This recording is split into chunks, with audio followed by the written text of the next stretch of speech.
ইফাদা electrics limited, Dhaka থেকে খাগড়াছড়ি জেলার মাটিরাঙ্গা পৌরসভার আপনার গুমতি ইউনিয়নের জাকির সোলার ইলেকট্রনিক্স গুমতি বাজার ভাই।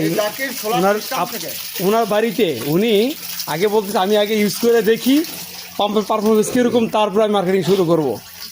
এই ভাইয়ের বাড়িতে উনি ফার্স্ট ইনস্টলেশন শুরু করলেন একটা পাম্প, যে পারফরমেন্সে দেখার জন্য।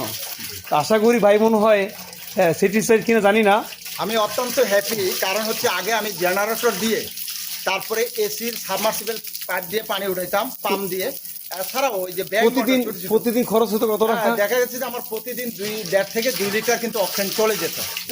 এখন আজকে যে আমি এই জন্যই হ্যাপি যে আমি একটা 3-4 পাইপ জাস্ট ফর একটা 720 ওয়াটের একটা প্যানেল আর একটা ডিসি ইফাদা কোম্পানির ডিসি 3 ইঞ্চি একটা মোটর, এটা নামাইয়া দিয়ে কিন্তু আমি এইভাবে পানির এটা কিন্তু ঘন্টায় 2000 লিটার পানি, ঘন্টায় 2000 লিটার। তার মানে হলো একদিনে 7 ঘন্টা পাম্প চলবে। 7 ঘন্টায় আপনার 14,000 লিটার পানি।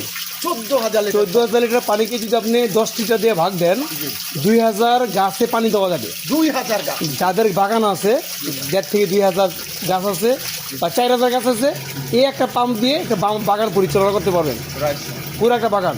আচ্ছা, এই যে আমার গ্রাহকরা গাজি ট্যাঙ্ক চিনে বা এই এন মোহাম্মদ প্লাস্টিকের ট্যাঙ্কি চিনে, 1 ঘন্টা আমরা 1000 লিটার কয়টা ট্যাঙ্কি পুরা করতে পারবো স্যার এইভাবে?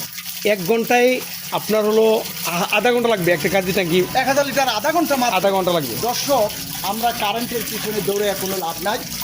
1 ঘন্টায় যদি 1000 লিটারে, আধা ঘন্টায় যদি 1000 লিটারের গাজি ট্যাঙ্ক পুরাতে পারি, তাহলে কি দরকার কারেন্টে?